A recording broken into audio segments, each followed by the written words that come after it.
Welcome to Follow Your Curiosity, where we explore the inner workings of the creative process.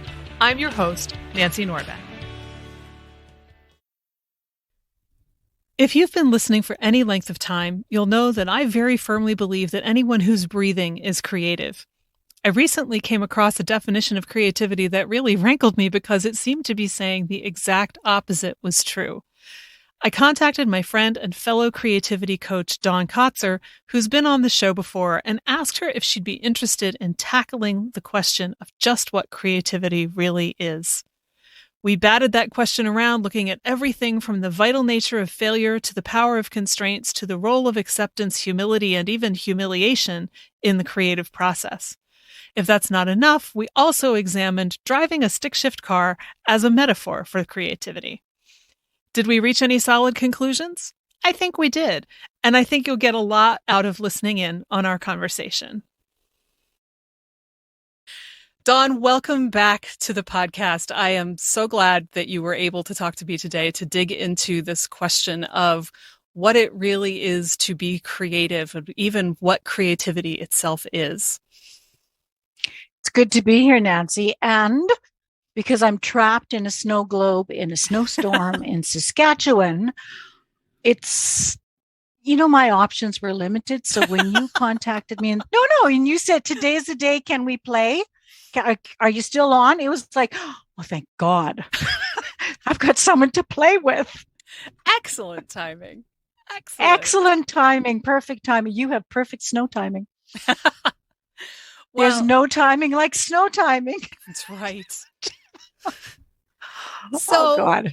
I came across this quote, and I'm going to paraphrase it because I don't have it in front of me. And it basically was saying that you're only creative if you're doing something that is changing the world in some way.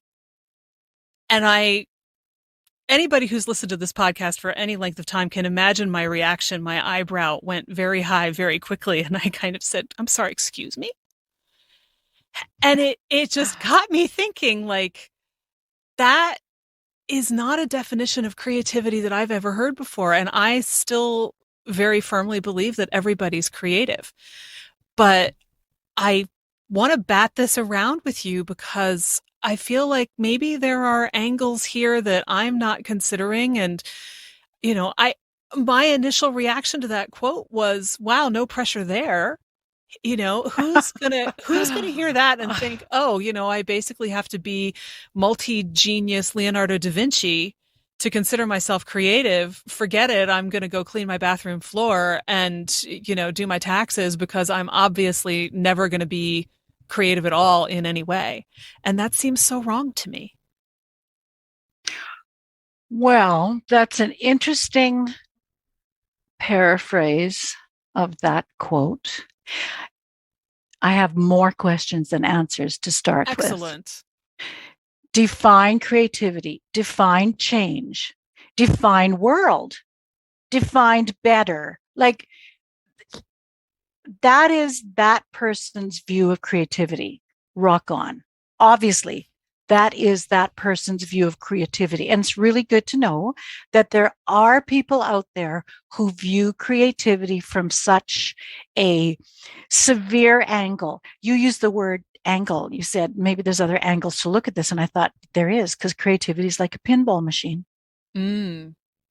And does that mean that only the person who wins or who gets highest score is the most creative person playing pinball? No. Every time you step up to a pinball machine, I kind of like pinball machines. I'm really lousy, really, really, really lousy, but they've always caught my curiosity. So anybody who steps up to a pinball machine to play a pinball machine plays it differently. You can't help but play it differently. So for me, creativity is not that rigid. It's not only when you are doing something that changes the world. That's one answer.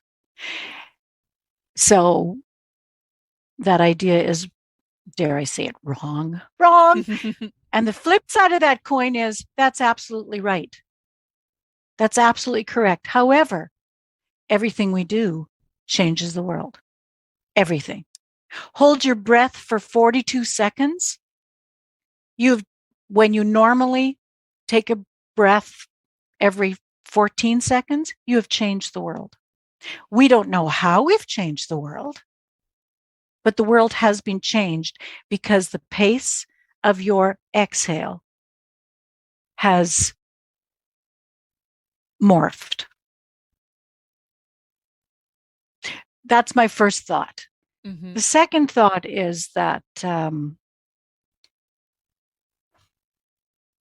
for me, creativity and curiosity go hand in hand. Too often, we assume that one is in evidence only when action is present.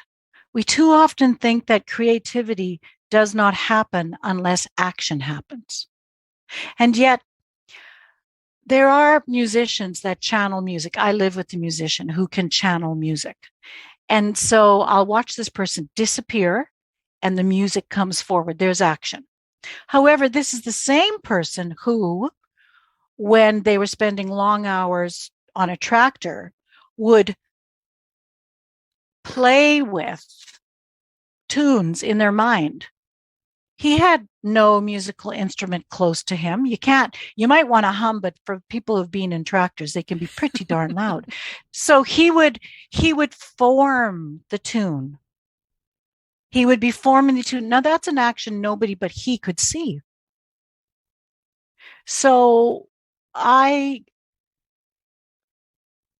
I have my suspicions that that quote refers to something I call pure creativity, Okay. which is which is that thing that comes to life that has never ever occurred before. And you and I've spoken about this before, and I mentioned once that I think the purest form of creativity I can think of for a human species, because animals have all sorts of creative uh, hacks and angles. The purest form of creativity that I can think of would have been when somebody realized that they could take their charcoal, sooty hand, push it onto a rock face, and leave a mark. And when they chose to do that deliberately,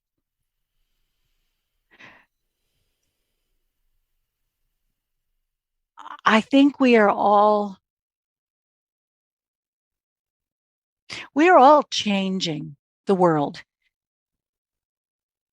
in very, very slight degrees. It's like, with huge ships, right? You know how you can't change the direction of a huge ship quickly. In fact, they look like they're not moving at all for a long, long, long time.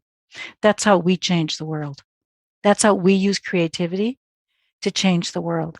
It's not what people necessarily witness us doing, it's what we know our rudder is doing, our creative rudder. Yeah.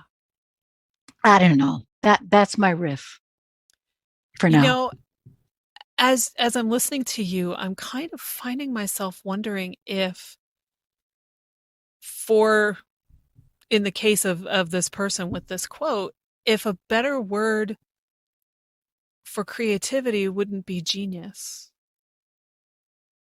Because what I'm thinking is when I think about the idea in the quote is, you have to be like a Nobel Prize winner, somebody like that, I'm sure they would call creative. And to me, that feels more like a particular kind of brilliance rather than just being willing to be curious and open and play. To me, creativity and play overlap a lot. Sometimes I'm not even sure what the difference is between them. And I mean, this is somebody, who is an expert and has studied this. So I don't want to, that's why I'm not naming anybody. I don't want to, get into trouble there. But to me, it feels more like that kind of, you know, with or without I the ivory I think tower kind of right. brilliance. I think you might be onto something there. And I think there's a difference between creative play and creative brilliance can be one and the same. They can happen in the same moment. They're not necessarily exclusive. However, they're not necessarily inclusive. And if you are looking for some sort of creative genius, which I think is different than creative brilliance, which I think is probably different than creative play, which I think is different than creative curiosity. These are all layers that can be helpful until they aren't. It's sometimes helpful to parse things apart and to find your bearings. But for those people who are lost in creative bogland,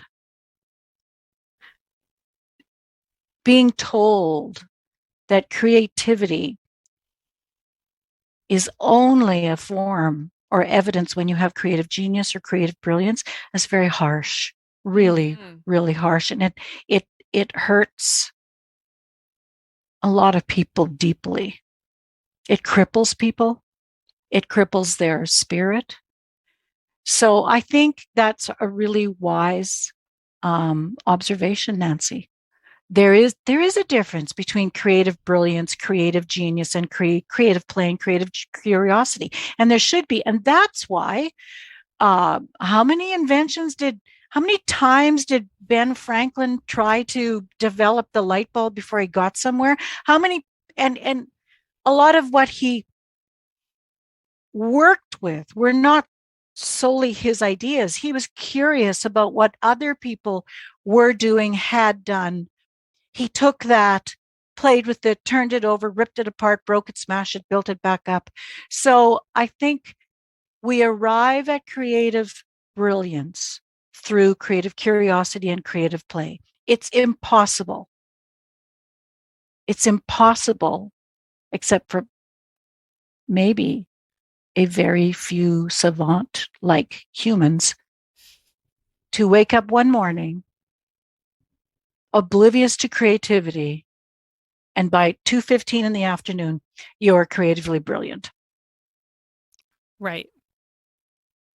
And in a case like Edison's, I think, you know, that quote of his, I haven't failed, you know, 10,000 times. Right. I've found 10,000 That's what I ways that meant. didn't Edison, work. correct. And Yes. and I mean, I think, and yes, there is some controversy around him that you kind of alluded to, with him riffing on other people's ideas and things like that, how much of his stuff was entirely his and how much wasn't. And that's another conversation for another day, I think. But what I picture in my head, and I have been to one of his labs, which was really fabulous down in Florida, is just that insatiable curiosity of, ooh, how about we try this? And then whatever this is crashes and burns. And you look at it and you go, okay, so why didn't it work? And through trying to puzzle out why it didn't work, starting in on, okay, so if this is why it didn't work, will that solve this problem? Which is all, Right. it's all Good question. curiosity, which is also, I mean, that's another definition that I have of creativity, is problem solving. It all, to me, the Venn diagram overlaps a lot with a lot of these things, Yeah. and so I think, if you don't have that kind of curiosity, you're never going to find the 10,000 ways that don't work and the one way that does.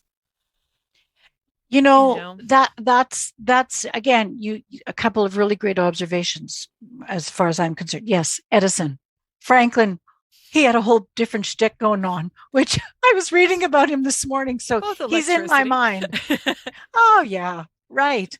And here's the thing about, really, you called Edison an insatiably curious person. Now, I'm a real curiosity hound.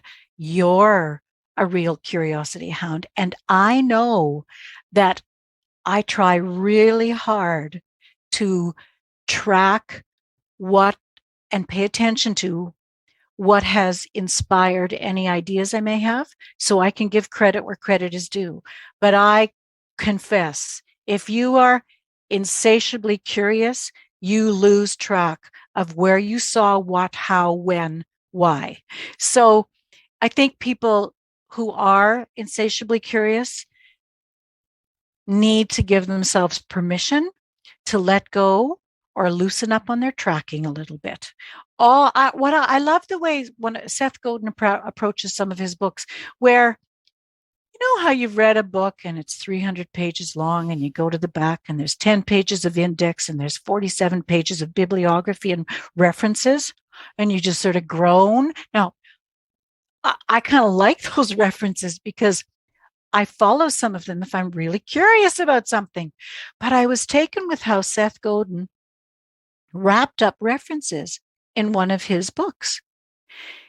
He had something like, he said something like, this page is inspired by the ideas, works, concepts, uh, trademarks, registered works, art, etc. of, and then he listed 100 different people.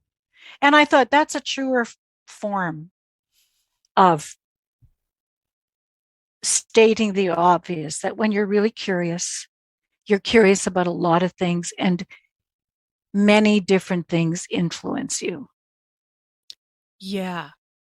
And you know, I'm kind of trying not to laugh here, but what that reminds me of is when I was in 10th grade and I had to write a research paper for my English class. Mm. And if my 10th grade English teacher is listening to this, he's probably starting to laugh already. Um, I gave him such a hard time about it because let's be honest, a high school research paper is just read something, take notes, regurgitate, and turn it in. And I found Mm-hmm. this absolutely pointless. Why would I just repeat what other people had already said and put my own name on it and get a grade for it? Like, why? And yet, what you're describing has the same root, but does something completely different with it because it's born out of genuine curiosity rather than your teacher saying, thou shalt write a 10-page paper. And so the addition of the actual curiosity and the removal of the limitation that this is what a high school paper looks like means that you can take all of those things. I remember distinctly describing it to him as you're asking me to put a bunch of different fruit in a blender, turn it on, pour it out, and call it something new.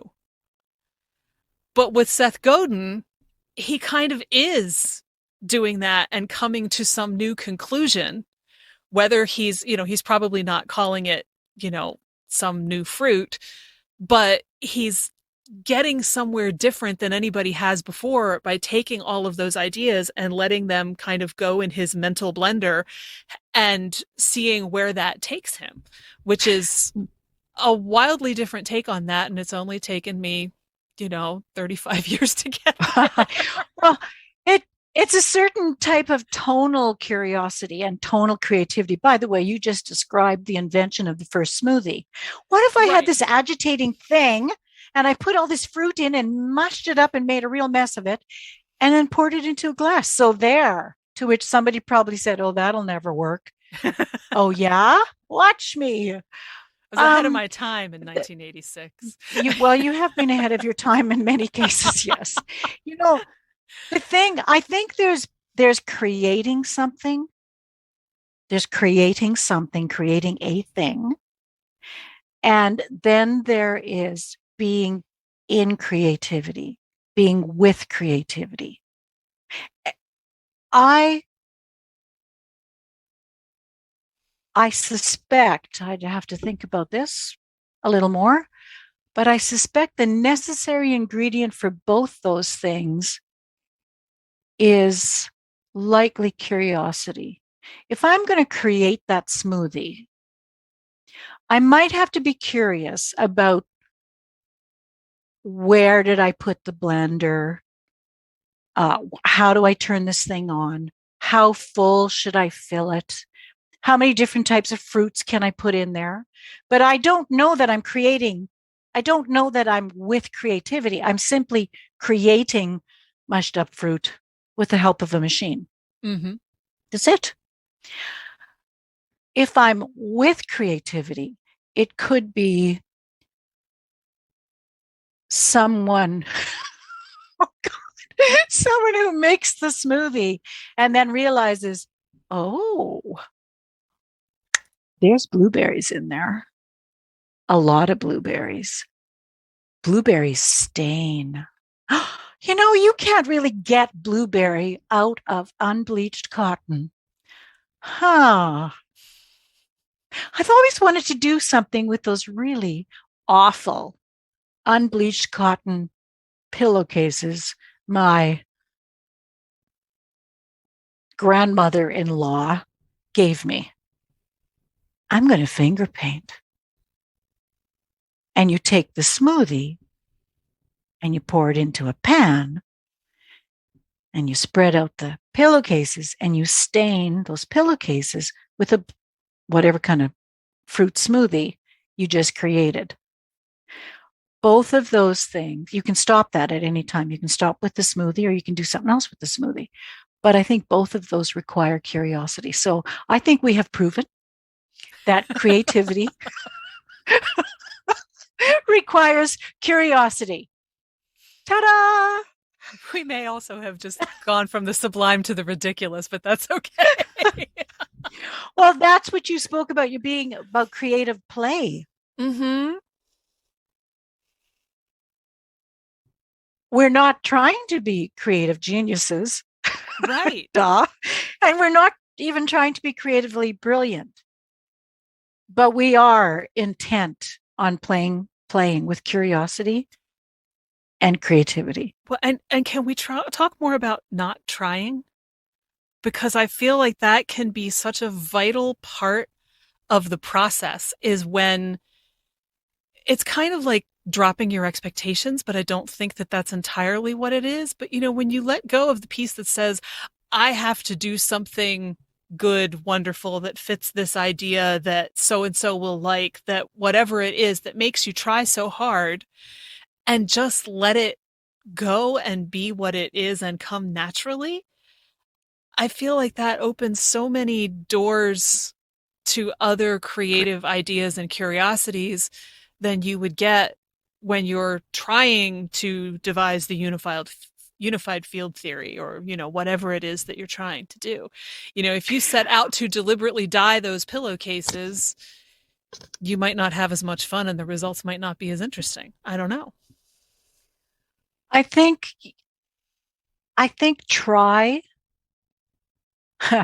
the act of trying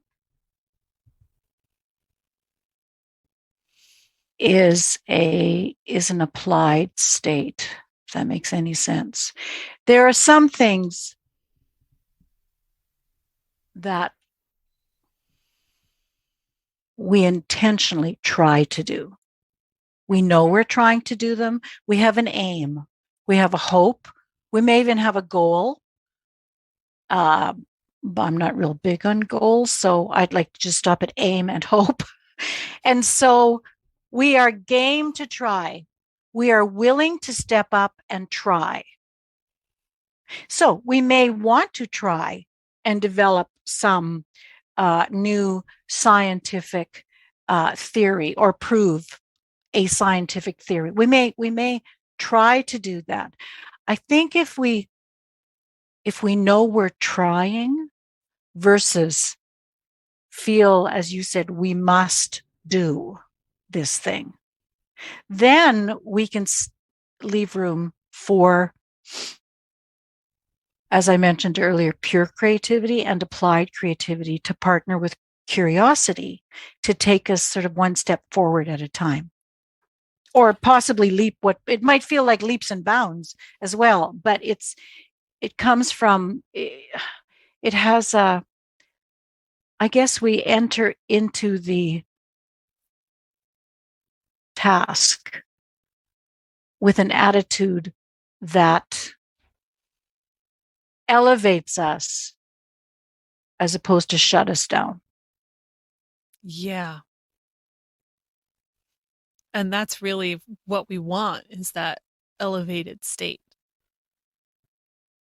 Whereas, I remember the first couple times I heard somebody say, you're trying too hard. And I mean, I was a kid, so, not too surprising that I had no idea what that meant. But Okay. even now, it's kind of like, where's the line between trying and trying too hard? But there definitely is one, like when you reach that point of diminishing returns and everything you're doing, you're like so intent and so attached to your idea of what something has to look like or needs to be that you kind of lose the rest of the plot. I think it's a felt sensation. Do you drive a stick shift? I have. Yeah. Okay. Well, you remember learning how to drive a stick shift. Oh, yeah. And remember how some well meaning person gives you really good information about how to drive a stick shift. They tell you where to put your foot, what part of your foot to put on the clutch and the brake, this, that, the other thing. And then you think, why can't I get this? Why can't I get this? Why can't I get this? I'm trying so hard. And then, if you're lucky, someone who knows your language, I'm not talking English, French, Taiwanese. I'm talking your language, whatever words and tone you respond best to, will say, oh, just a second, Donnie. No, no, no, no. You have to just ease back on this one while you're pushing forward on that. Give that a try. Try easing back. And then all of a sudden, you enter that zone where you feel in tandem with the movement of the engine. Mm-hmm. Trying too hard usually means two things to me. You may have not yet found the guide who can actually appreciate your language. So therefore, it's not that you are a slow learner, but not because you're a slow learner.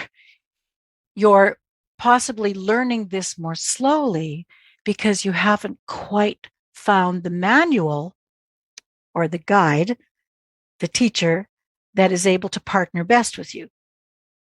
And the other reason is that you feel you must push yourself to this sort of brilliance prematurely. Mm-hmm. It's interesting as you're saying that. I'm thinking with the stick shift analogy, there are two things that I'm thinking. I feel like trying too hard is putting your, way too much on the gas pedal without letting go of the clutch at all. Mm-hmm. Because that's not going to get you anywhere. It's going to rev the hell out of your engine, but it's not going to get you anywhere.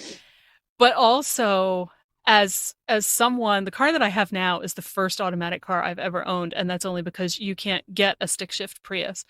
As someone who both struggled to learn how to drive a stick shift and taught several people how to drive one, it is my firm belief that driving a stick shift is one of the best examples of how you will not learn how to drive that car if you are not willing to fail. In fact, I told people several times, you're going to screw it up. It's the only way you're going to figure it out, is to keep screwing it up until the balance starts to make sense to you. And then you'll start to be able to drive the car. And, in this world that we live in that is so allergic to the idea of failure, I think it's a great example of how failure isn't just optional. Sometimes it is really, truly necessary. You have to mess it up in order to learn how to do it right. Well, two things. People who have never failed have never fully succeeded because they haven't tried hard enough. They have no idea. They are living a life too small for their spirit, period.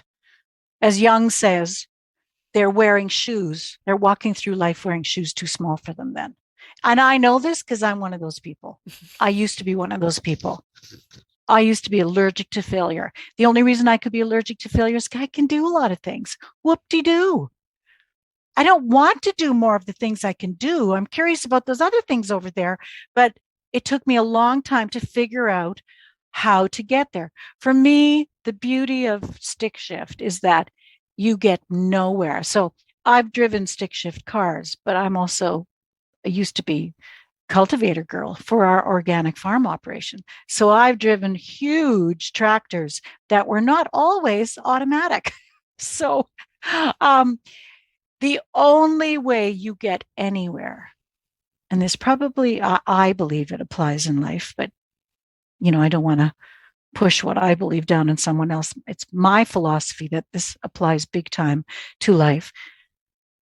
But when you're driving a stick shift, you go nowhere unless you get into neutral first. And neutral is where all the freedom happens. Neutral is where all of a sudden you can imagine being a little more creatively brilliant next year than you are today because you have decided to fail forward. So neutral to me, I'm not a big fan of balance. I don't give a lot of attention to balance. I love equilibrium. And for me, this space of neutral in life as a person who wants to do many, many things, finding a space of neutral is like, I'm sure I've said this to you before, Nancy, having each foot in a separate canoe on the water and you're holding your balance. You're just standing there calmly, solidly, confidently, not for a long time. You can't do this for a long time, but you can do it for a little bit. You understand possibly um, the edges of how long you can stand there with one foot in two different canoes, each foot in two different canoes. And you're okay with that. You understand that there's edges to it. You understand there's a structure. You understand that there's a scaffolding there and you respect it. Because for me, anyways, it wasn't until I gained a sense of constraints as my creative building blocks that I was really able to let go of this idea about failing is bad. Oh, hell no, failing is sometimes fun, kind of, maybe afterwards, after you've cleaned up all the mess.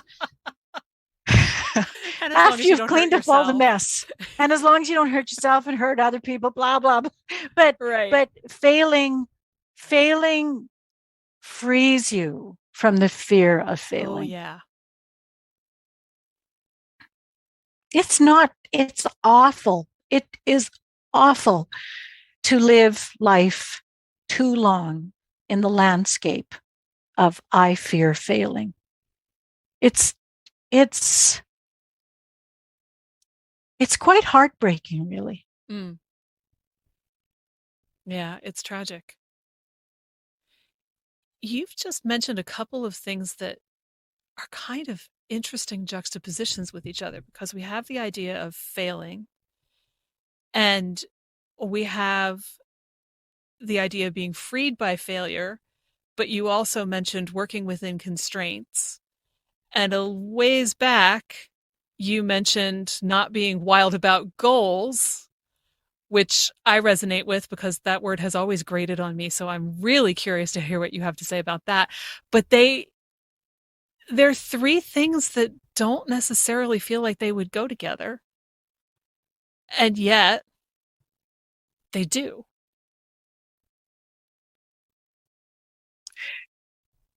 So the three things being goals, failure. Failure and constraints, along with the idea of failure freeing you. So you got that idea of freedom, but possibly within constraints. So let's start with goals. Now, again, everyone has to define goals. What does goals mean for themselves? And we don't have to get into that because there's people who approach a goal for different reasons. I remember once, kind of a while ago now, before yeah, yes, I'm this old. Before online education had really taken hold and was so easy to obtain. Um, I remember having this conversation with my partners saying, okay, I can do all these things. I don't know how to put them all together. I don't know how to weave a container where I can utilize these things, share these things, help other people, teach other people, instruct other people, and be with other people. I don't know how to do that. I feel like I'm really quite a bit of a failure in that regard. And this was probably the spark that helped me realize how much I feared failure and how ready I was to ditch that fear. So he turned to me and he said, "So do you like where you're living?" I said, "Well, I don't know. We're in the middle of nowhere. This is part of my problem because it's hard for me to connect with other people." He said, "No. Do you like where you're living? Forget all the other stuff.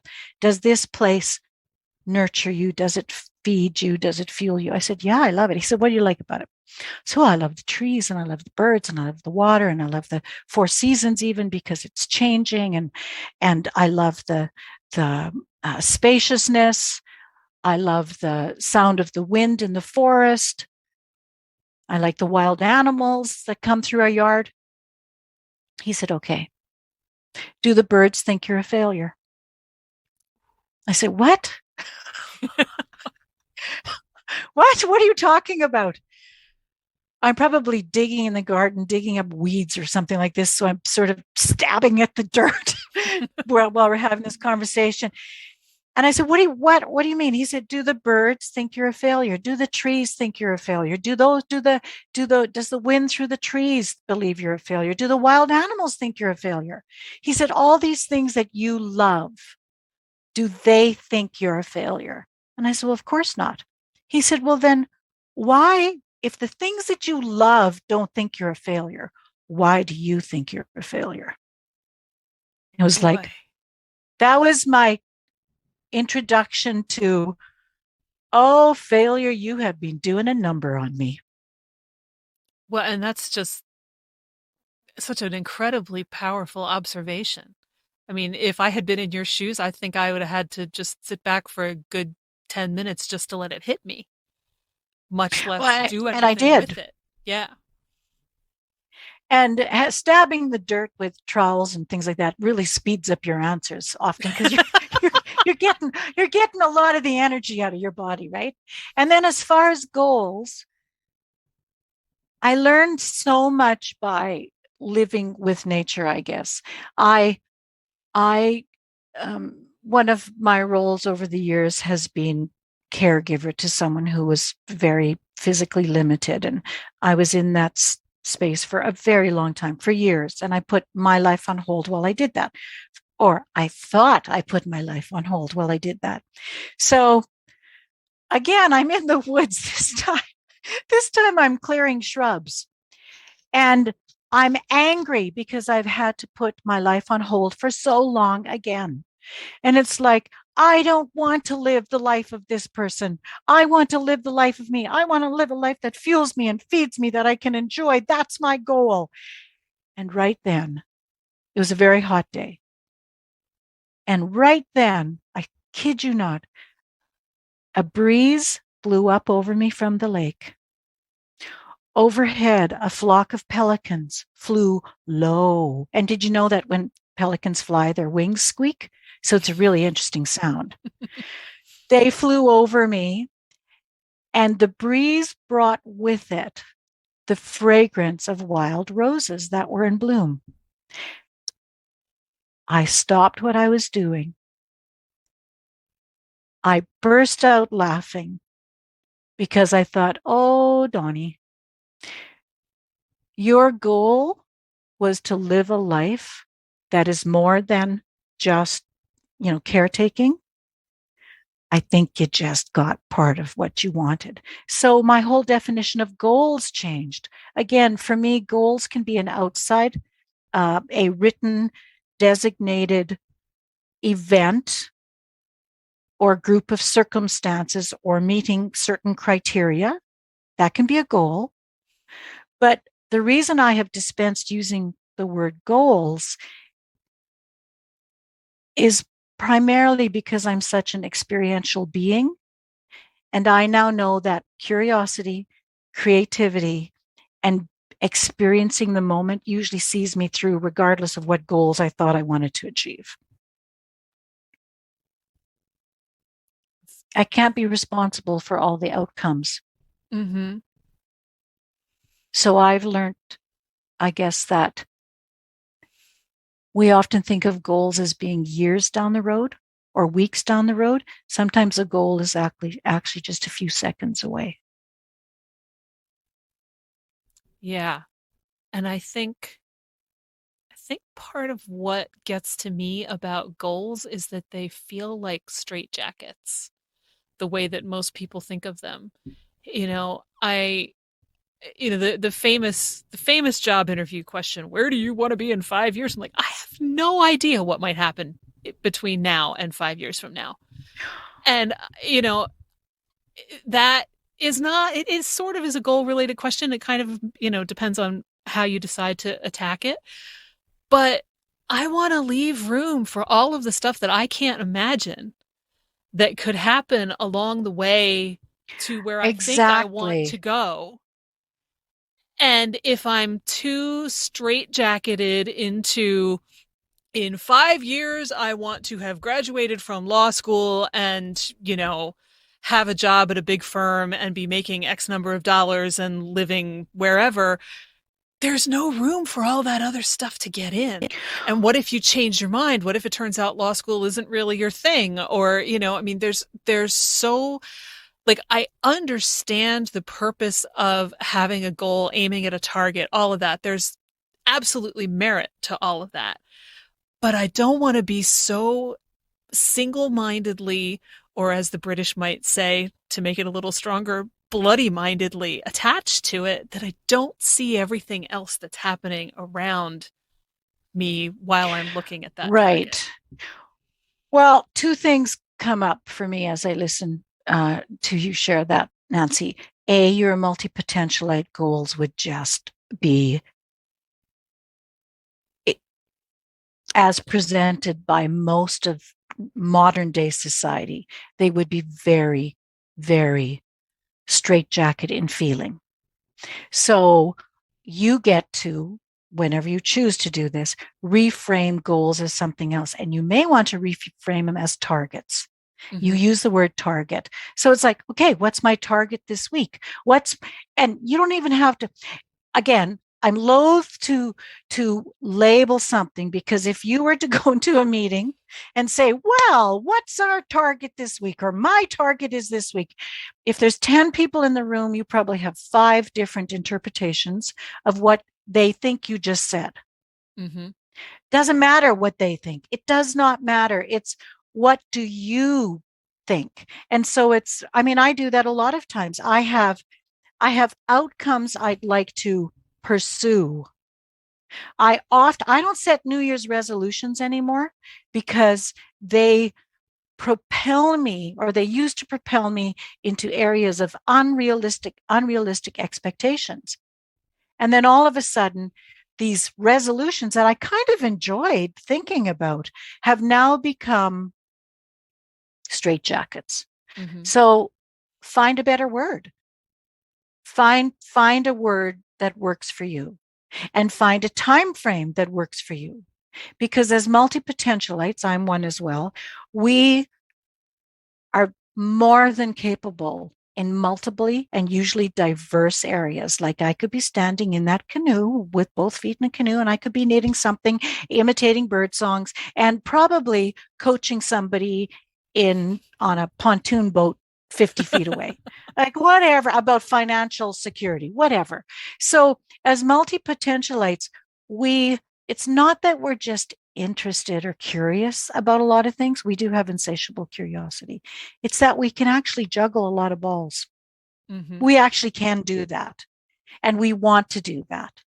So the key is often found, the secret, the cure, the freedom is found in the language we use to talk to ourselves, which leads to constraints. There's words that you should probably never use when you're talking to yourself. There's words that I should probably never use when I'm talking to myself. There are probably a few criteria that I should have in place to make things easier to achieve. Like one of my criteria is never focus. I never put on a list, find focus or have focus, because for me, focus happens automatically when the environment is, or the criteria or the constraints are of a nature that just births focus. Yeah. When you're curious enough about something, you don't need to worry about focus. It's going to carry you a It's really true. long way. That's true. Actually, that is true. Yeah. Are Or there when you're things having enough that, fun, you know? well, even when you're not having fun, now you and I both have a history as Kaizen Muse creativity coaches. And when I don't know what happened when you were taking training, I was involved with that training for many years um, in master coaching and stuff like that. But I remember one of the early exercises was to do a, you can tell me if you can remember that. It was to do a deserving continuum. One being I don't deserve anything, and 10 being I deserve everything. Put yourself on the deserving continuum. I hated that exercise, and I refused to do it because it did not, it just didn't resonate with me. What did resonate at that time, I was in this caregiver role. So I didn't have a lot of free time to do anything. My day was dictated by the needs of other priorities. And that's just the way it was. I'm not bitching about it. It's just the way it was. But I remember going outside and having to shovel snow so this person could get to the vehicle. I remember this clearly. And I was thinking about this continuum, was like, well, do I deserve this? Do I deserve having to go shovel snow all the time? Blah, blah, blah, blah, blah. And I was just, again, here I am, physically active at something which helps me apparently work through the energetic tone. And I remember stopping in my tracks and saying, oh, Donnie, you might not deserve having always to shovel, but why can't you deserve the benefits of this? Mm. You're being energized. You're getting fresh air. I'm building abs. My biceps are happy. I'm figuring out which kind of shovel works best for shoveling snow in Saskatchewan, which, by the way, is an aluminum grain shovel. And, and I feel good clearing a path for this person and for anybody else who might need it. So constraints for me have become real building blocks for everything I do because it narrows the field. I don't have to think about all the things I could be doing. And I can get really curious about what's in front of me. Mm-hmm. And then I focus. Focus always usually brings a sense of calm. And calm almost always opens up our genius creativity vault. See how I did that? See how Yeah, we I came full do see circle? how you did that. I see what I you thought did there, Donnie. I thought you'd like that. I thought, wordsmith that you are, I thought you'd love that. It's interesting. I remember a bunch of training exercises that had to do with scales or spectrum like that, but I Mm-hmm. don't remember that one. it probably got ditched early on because it was you when you're in training, you tried a lot of different things, right? Or when you're Mm, helping people, when you're working with people, when you're coaching people, you try out different things and you see what settles, what lands yeah. softly. At least that's how I do it. Hmm. So, But it is interesting because, there have been more times than I can even bring to mind specifically, but, where I've had a reaction to a particular thing, like what you were mhm. describing with that exercise. It was like, this is not speaking to me. I don't want to do this. This is, eh. And then something happens, and all of a sudden, I have this moment of very reluctant humility where I think, oh, that's what you meant. Okay. Okay, I get that now. All right. I'll shut up now and go answer the thing that you asked me that I didn't want to answer because I didn't like your question because now I get it. Okay. And that's usually about how I feel about it. It's kind of like, oh, that's what you meant. Now I feel a little bit stupid, but at least now I know what you meant. Okay. Yeah, I get that.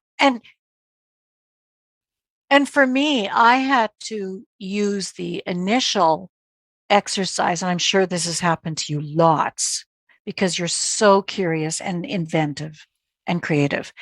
So you see this initial exercise or request, which pushes your buttons, pushes my buttons. Mm-hmm. And the fact that it pushes my buttons gets my curiosity. That's the beauty of curiosity. And so what's going on here? What is it about this? Why don't I like this? What this is just a question. What's the problem here? Mm-hmm. And then often it's, well, there is no problem. It's just simply not the way that I phrase it's not the way I best approach that. Ken, you spoke about angles, the angles of curiosity, creativity, pardon me. I That's just not the best angle for me to approach it from. Mm-hmm. Can I find a perspective that is more understandable, relatable to me? And you mentioned humility. Mm-hmm. Humility is a really important part of that. And it's like, oh, that is a good question. I can't answer it exactly like that, but I am so grateful for that question because it has led me to whatever. Yeah, and I suspect that the things that we react so strongly to when we first encounter them, that it's that reaction in part that sparks whatever goes on in the subconscious that eventually pops up and says, oh, that's what you meant. That if we hadn't reacted to it that way, we never would have landed in that particular moment. And those things that I react to so strongly when I first see them almost always end up being the things that I learn the most from, which also tends to Yeah. call for reluctant humility. And I'm sometimes more reluctant than others. There are Well, moments where I'm like, yeah, I don't want to learn this thing from you. But, one you of do it the anyway.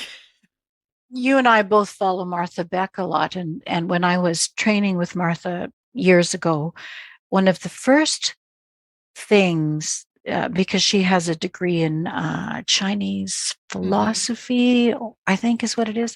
So she loves Lao Tzu, and she said, one of my favorite quotes is this. And the king said, "All rivers run down toward the sea, because that is where they find their greatest power and their greatest humility." So humility, according to the metaphor of all rivers running down to the sea where they merge, is in Lao Tzu's eyes one of our greatest sources of power. And I'm not talking about global power, I'm not talking about global domination. I'm simply speaking of personal interior Hmm. power, where we can then use, where humility helps clear the veils away, clears the fog, clears the angst. And I think you mentioned where you have these strong reactions. And I thought, oh, that's it, reactions. When we learn to practice awareness, which is tricky in the beginning, it's really kind of raw and uncomfortable. When we learn to practice awareness through curiosity, then we are able to say, whoa, that really set me off. What's up there? And you think about it and you may say, nope, still don't like it, not for me. And then you get creative with what might work for Mm-hmm. you. So it's interesting how reactivity can be very much in the same playground as curiosity, creativity, constraint. Yeah. Yeah. And I like that idea of humility as a source of power because we don't generally think of it that way. And yet, it isn't until you're willing to admit that you don't already know everything that you can learn whatever it is that you need to learn in any given situation. Well, I think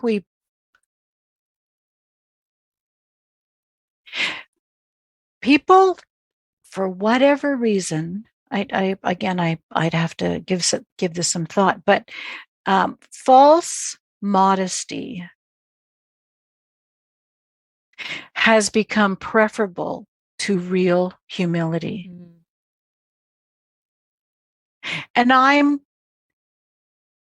not sure how that happened. I do know that I have learned the greatest lessons of humility from small children.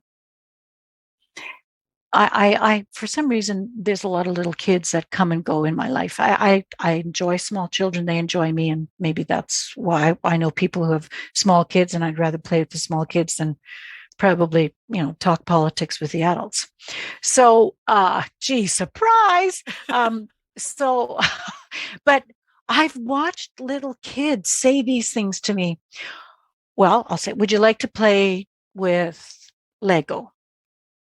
And they'll say things like, yeah, I'm not very good at that, but at Lego, my brother's better, but I'll play Lego. And there's not a hint of negativity in that statement. Or I'll say, well, would you like to try? I remember once I asked my little granddaughter, she was 3, and I said, would you like to try uh, folding this napkin or something like that? And she said, well, I could. I'm not very good at folding things though, but I could try. Absolutely no negativity in it, nothing. And that's what humility is truth. Mm-hmm. False modesty is positioning. Humility Yes. is just this clear truth. Well, and in those examples, what I also notice is that it's not just humility, it's humility and willingness. It's like, Oh, right. I'm acknowledging that this is true, but I'm cool with that. Let's go. Yeah, yeah, Which yeah. you don't encounter in adults very often. I think many, many, many adults would like to have more of that in their life. I I'm agree. I'm not sure they know how to get there. Uh, I'm not sure they know it's an option. possible. I don't know. I think modern day pressures don't teach people how to help the other person save face. Mm, So therefore, it's more difficult to really say, I suck at this. right. I suck. I could help you, but I suck. It's really hard to say that. Yeah, and that's what I'm thinking when I say I'm not sure they know it's an option. They feel like Right. humility is going to bring humiliation. And they don't want that because who does? No, and they're two So, yeah. totally different things. Mm-hmm. Humility is an interior state of being.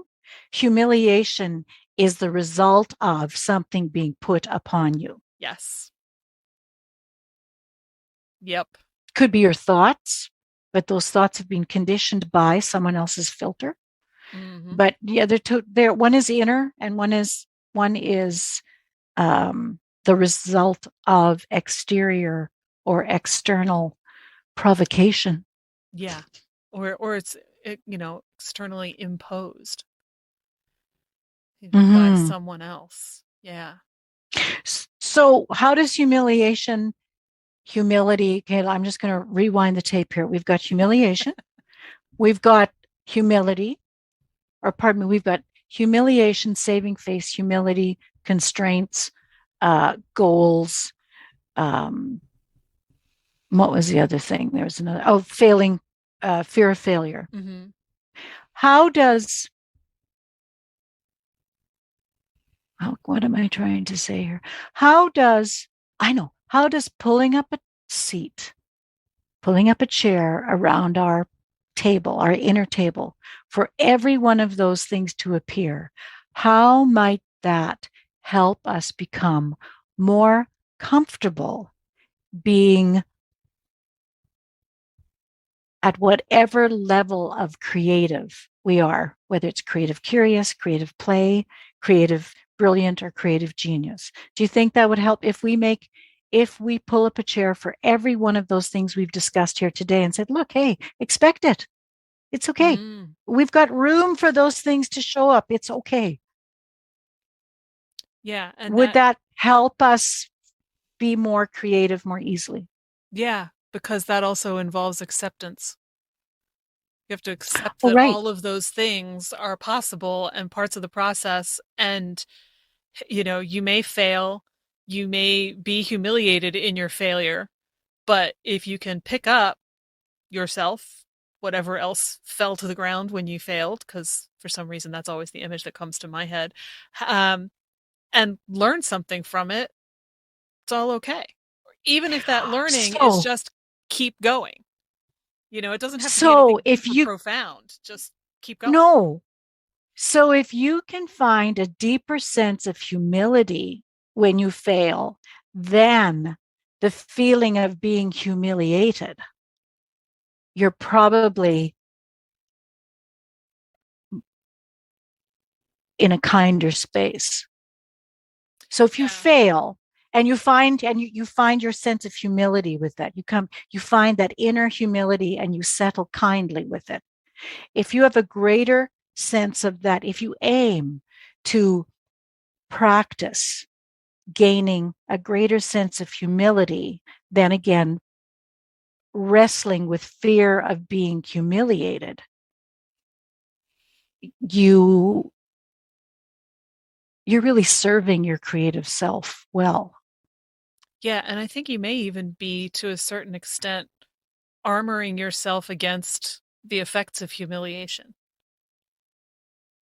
Especially Yeah. because humiliation has a connotation of unfairness to it. I mean, you can, in your humility, own, okay, I haven't figured this part out yet. Not any good at X, but I've got Y and Right. Z, but I'm still working on X. And then if somebody comes up to you and says, boy, you are really, really crappy at X, you go, yep, it's going to be a whole lot harder for them to actually actively humiliate you.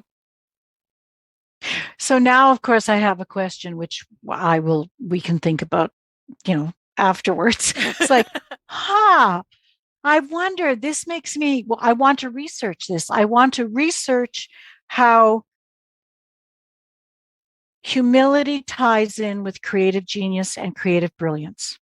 Are those Yeah. people, or the bulk of people who are seen to be creative geniuses and or creatively brilliant, do they have a greater sense of humility as well? Wouldn't that be an interesting thing to see? I don't you get on it. You get go you get on it. I task you with that job. Should you decide to accept the mission? Yeah. It could be a small step. If it doesn't appeal to you, it's okay. Yes, Coach Dawn. I Oh do my feel like I goodness. need to say, I don't think that humility is necessarily a guarantee that humiliation isn't going to get to you because some people can be really mean. But I think if you're secure in what you do and don't know and what you even what you are and what you aren't, I think you're in a much better position to deal with it. That's what I'm really saying with that. Well, yeah, and it isn't that humiliation won't get to you. As you say, it's what you do with it. It's what you do with humiliation when it gets to you that helps you become more of it helps you live this life with a big enough spirit, Mm. especially for people who are multipods, multipotentialites, where they can do a whole lot of different things. They're willing to try a whole lot of different things. They're curious to try a whole lot of different things. So there's probably, I don't want to speak for other people, but there might be a fear of failing, of course, but there might also be, as you said, a fear of being humiliated because you're trying something new again. And if you haven't mastered really within yourself how to release the humiliation, that could possibly be an obstacle. Hmm. And you know what I'm now finding really fascinating is that we've been talking about this for an hour, and not once has the word courage come up. But you can't do any of these things. You can't deal with failure. You can't have the humility. You certainly can't withstand humiliation if you don't have courage, and you're not going to start anything new without it either. It's a really vital part of the entire creative process. I don't think you can be creative if you don't have the courage to start something, to try something, to experiment with something. And the degree of courage may vary. I mean, your blueberry smoothie staining the pillowcase example is comparatively minor. Whereas if you want to try something really, really huge, that's a whole other level of courage. But whatever level it is, if you don't have it, I don't think you're going anywhere. And that's, I think what you said, it again, there's a sliding scale of courage, right? Mm-hmm. Um, I, you know,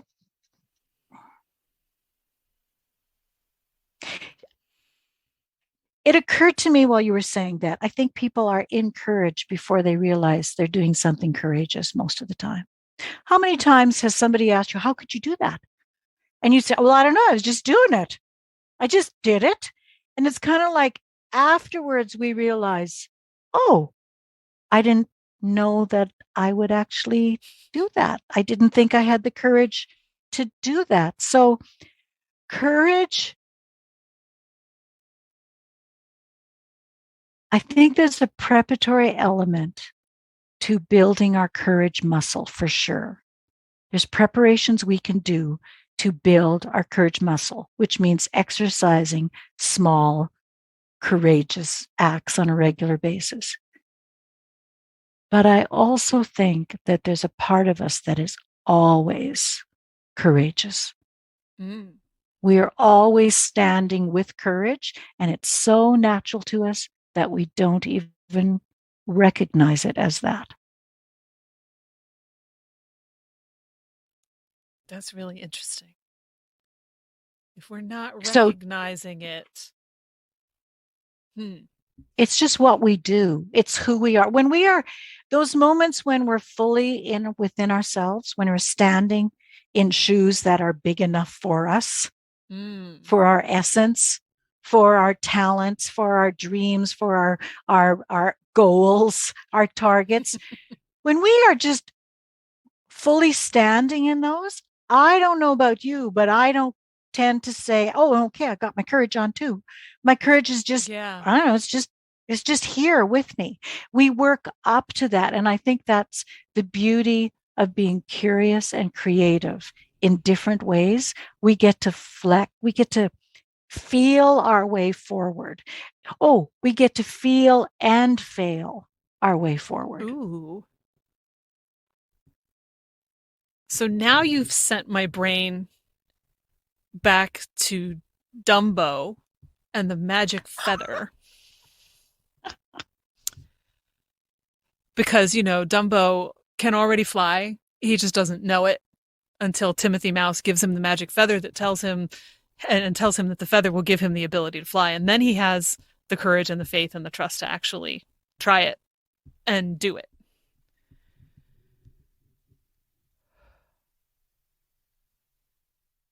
Because I'm thinking that, we spend so much time thinking we need, oh, I want to do this thing, whatever it is. I want to have an art show. I want to try out for a play. I want to go sing with a band, whatever it is. And a lot of us immediately say, oh, I don't think I have the guts to do that. And stop ourselves, just like, To Dumbo to in the it, movie. yeah. We think we need the magic feather. But what And you're maybe you saying do. is we've got it a lot more than we think we do, and we do it all the time and we don't recognize it. And I'm just finding that really fascinating. Well, my question would be, okay, you want to go, let's use singing. Okay. So because someone has invited you to perform something you've always wanted to perform at a place that you've always wanted to perform, or they're looking for people to audition, let's put it that way. And you'd like to do, but you don't know. You don't know if you have the guts. I would just say, well, Nancy, where have you had the guts before? Mm. And I would ask you actually for a whole bunch of examples of where you've had the guts before, not to sing, but to raise your hand. Where have you had, because that's what auditioning is. You raise your hand. Where have you ever raised your hand before? Well, yeah, Dawn. Okay, well, where did you get the guts to do that? How did you know you had the guts to do that? And I don't know what you would answer, but I'd say, I don't know. I just raised my hand. My hand was up before I realized I raised it. And then are there other times where you have to think about raising your hand? Yeah. Did you raise your hand? Eventually. Or no, I didn't, right? So yeah, I think many of us walk with courage every day that we do not recognize. I'm not saying that's a bad thing. I'm just saying I think that's there. Yeah. And that what you've just said now is reminding me of how we all have that thing that we do that we don't have to think about, we don't have to try hard, that people ask us how we do it and we say, I don't know, I just do it, that other people are blown away by. And we think nothing of it usually because it's easy for us. And so we don't realize how hard it is for somebody else because it just comes naturally to us. And I think that, is usually where our biggest gifts lie and where, to really come full circle, is where our creativity lies, whether we realize that that's what it is or not. And I think one of the hardest things to Oh, do in those situations is to stop and step back and really hear what other people are saying when they say, oh man, how did you do that? With that genuine awe and wonder in their voice because they are baffled. They know they could never do it because we tend to just say, oh, I don't know, it's no big deal. I just do it and not realize that that is a big deal to a lot of people and that it's not that easy and to really take that in and give ourselves credit for it. and maybe you have just cracked the nut that you brought to this call at the beginning. Maybe creativity truly, we are at our most creative. Let's rephrase that. I'll rephrase it. We are at our most creative when we activate courage to do the things that we are afraid to give ourselves permission to do. Mm. And it's not the thing we do that changes the world as much as it is allowing other people to witness someone taking action through courage. That could be it. It's like creativity is inspired courage. The ultimate creativity or the highest level of creativity is inspired courage. I think I know what I'm calling this episode, I should. Dawn. Oh, okay. I should write that down. I should I know, remake a it's really graphic about good. that. Just a second. Let me write it. I'll just make a note. It'll okay. But maybe that's what it is. Maybe that's what this person meant by that. By creative brilliance is really creating from a place of inspired courage, not just inspiration. You and I create from a place of inspiration all day long. But we both know that we have things we've created that we haven't yet flipped the switch on. Yeah.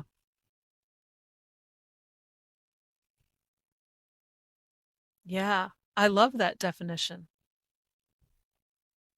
But that's just creative brilliance. Creative brilliance comes from a place of inspired courage. Creativity itself is available to all in many, many different forms. I agree. No one, if you are in your creative zone, then you are hanging out in your space of brilliance. No one else has to see what you're doing. But especially if you're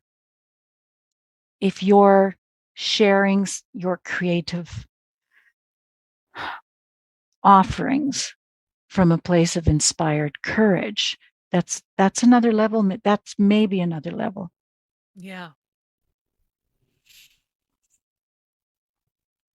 I have a feeling we're both going to be chewing on this conversation for a while. I think so. It was good to see how all of this stuff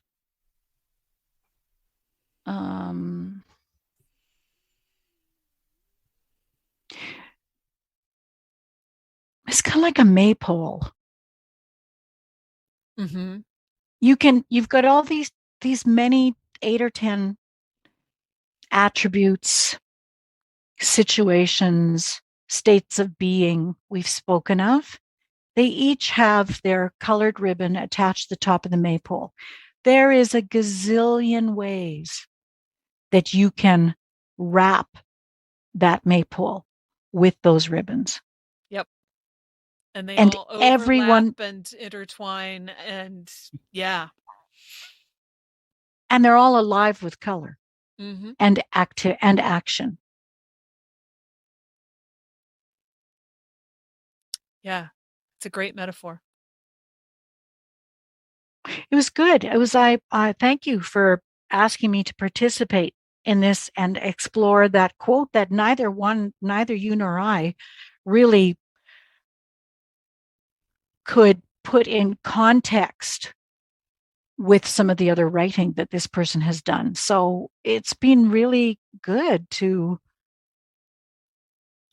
find our own complementary definitions of different tones of creativity. That's this week's show. Many, many thanks to Dawn Kotzer for a fascinating discussion. And as always, thank you for listening. You know, I talk to people all the time who are feeling totally lost, overwhelmed, and stuck creatively.